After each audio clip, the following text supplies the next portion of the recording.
I met my friend Chuck about 1.5 years ago. We were both part of an online local group for single parents, and eventually met offline with other group parents. I have known Britt since high school. Chuck's wife died of childbirth complications the day their daughter was born, more than 2 years ago. Britt is a few months out of a 9-year relationship. Both of them have expressed wanting to meet other people. And I thought they'd be good for each other because of common interests, and we all have kids of similar ages. 2 days before Christmas, Chuck and Britt went out on their first date. I kept Chuck's daughter at my house so the two could have some more time together without him having to worry about the baby. The plan was for her to spend the night. She's done it before and gets along great with my 3-year-old girl. But Chuck knocked on my door at 11 p.m. to get his daughter. He barely said a word to me, and I could tell he had been crying, but he wouldn't tell me what was wrong. The next day, I asked Britt what happened. She said that they had dinner and a couple drinks. Things were going excellent. She said she felt like they had great chemistry and were even getting physical at his house. But he suddenly told her to stop and to leave immediately. She swears that she has no idea what she did wrong and is really hurt by the whole thing. I believe her because she is really sweet and social. I've never seen her do anything to piss anyone off. I tried to talk to Chuck at the same time to get his side of the story and see what went wrong. All he said that he wasn't feeling it and didn't want to discuss it further. I didn't push it, but when I went to wish him a Merry Christmas a day later, I saw he had deleted me from his social media. I texted it to him instead and asked, "You okay?" But no response. I am seriously hurt and don't know what to do. Chuck has become one of my closest friends, and our daughters are the best of friends too. I am really worried that this has something to do with his wife. And I want to apologize if he felt like I was pressuring him to date after her death. At the same time, I don't want to overstep boundaries and bother him when he's having a hard time. It's been over a week and I'm worried / upset. A couple years ago, a close friend, Ashley, started a long-distance relationship with a guy, Chris. He has been really good to her, and after meeting in person a few times, they decided to move in together. I was super happy for her as she had a few bad relationships over the years and it was nice to see her in a healthy one. That joy faded the last couple months before she moved a few states over to be with him. The issue isn't her moving, but that she repeatedly joked about having a baby from Chris. At first, I accepted it as jokes, but over time I realized Ashley was serious.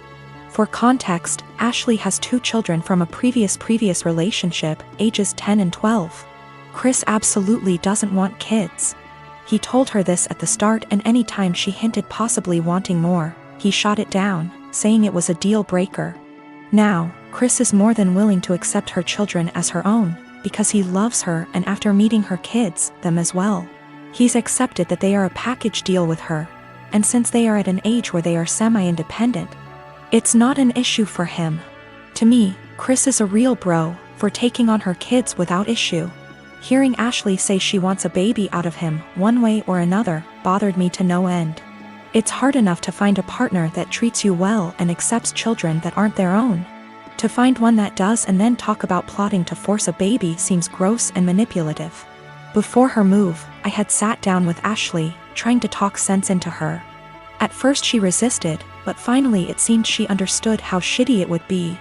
After I felt like she had understood, I put the issue behind me and helped support her through the hassle of moving. A few days after she left, I got a call from a mutual friend who delves into the Wiccan / metaphysical realm. She was distraught and confessed to me that shortly before Ashley's move, Ashley had come to her asking for a fertility spell. This friend didn't feel comfortable about it and refused. When pushed, she said she cast a spell for a healthy and honest relationship, but told Ashley it was for fertility. As you can imagine, I was livid. I messaged Ashley, confronting her about what I learned, and she laughed it off as she was desperate, but magic is fake anyway. So what's the harm? She then let it slip that since Chris was planning on getting a vasectomy in a few months, she had poked holes in their condoms as a last-ditch effort. At that point, I couldn't stay silent. I gathered up screenshots of all the conversations over the last few months and sent them to Chris. He understandably freaked out and kicked her out. Now, Ashley hates me because she was kicked out after a huge move and didn't have a job or money to make it back. She said I'm a terrible person for putting her and her kids out on the street. So, my fiancé took up cooking during quarantine. We used to cook little and instead ate a lot out of the house. We could afford it and tended to eat healthy. Of course, we can both cook, but given our busy schedule, it was easier to eat out. Also, to be honest, I don't really like cooking and consider it a chore to be avoided. I love food, but there are other things that I would rather do in my own time. Due to quarantine, my fiancé has decided to cook more and has found that she enjoys it a lot. This is great.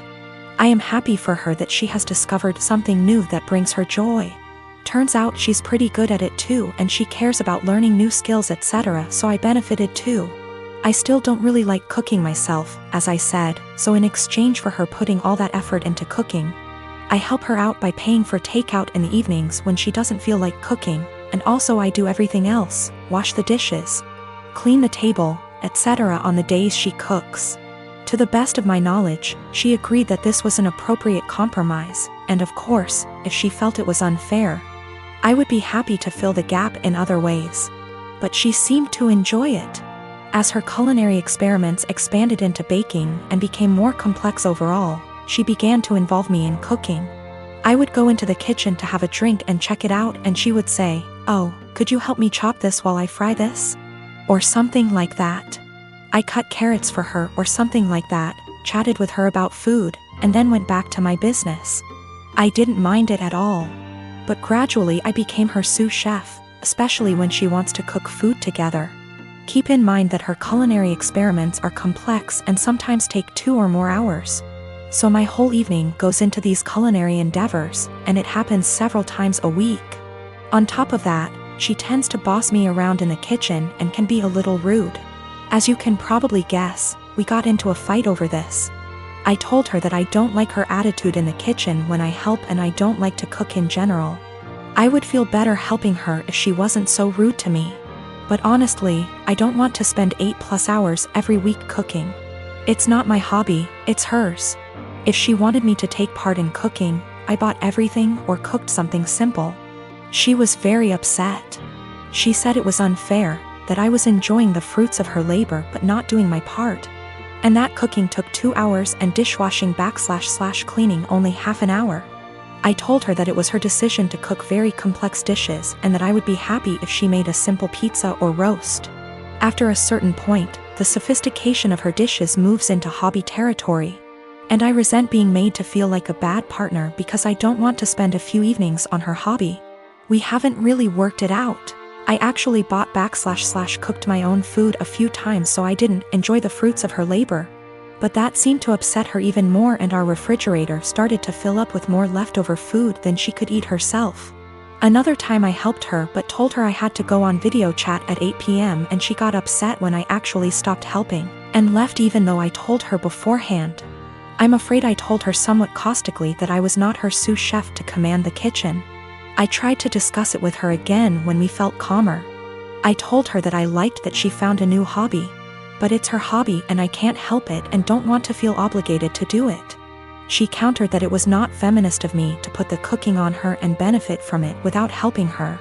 The feminist connection doesn't make much sense to me because neither of us used to cook much.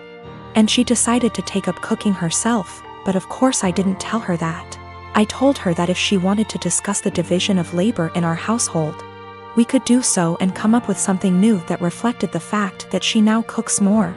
We tried to do this, but she wanted to count all the time she spends cooking as time around the house.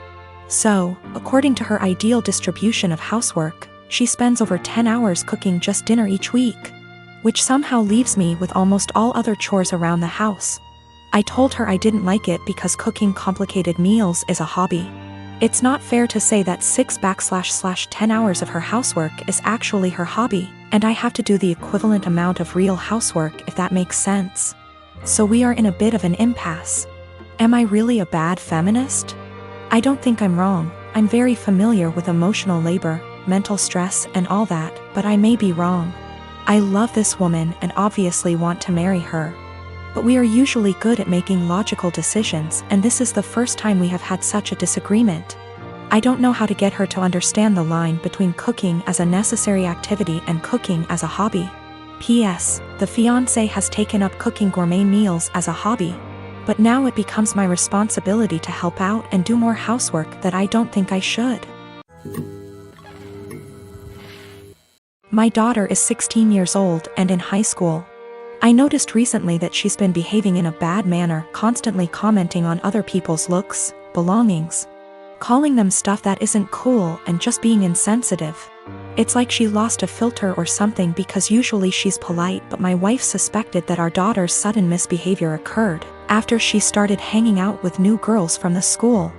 Basically the mean type, and have picked on their behavior. I've sat with my daughter and had many discussions about how her behavior has been negatively affecting everyone around her. Our housemaid is the person most affected here, and my daughter has chosen her to be her target for hair, clothes, etiquette, criticism. She has complained about our daughter calling her offensive names like filthy and gross for cleaning certain areas in our house. I took a stand and explicitly told my daughter I'd punish her if she ever said stuff like that to our housemaid again.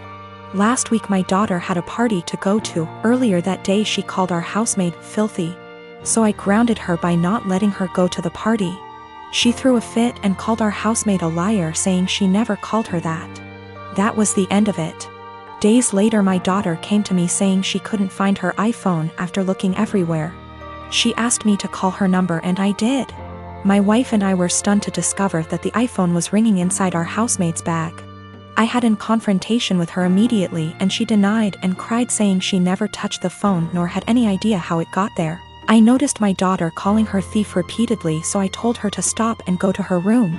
I checked the indoor camera before continuing the argument and saw my daughter place her iPhone inside our housemaid's bag. I was livid. I apologized to the housemaid and gave her the rest of the day off. I then showed the video to my daughter and she was absolutely speechless. I said what she did was immoral and straight up offensive to tamper with that poor woman's livelihood over a petty party she couldn't go to. I told her she was grounded and will have to spend the night in the backyard. She is a germaphobe. But she cried, begging me to not make her sleep with the dirt, insects, and hot temp. I refused to discuss it or I'd make it 2 nights.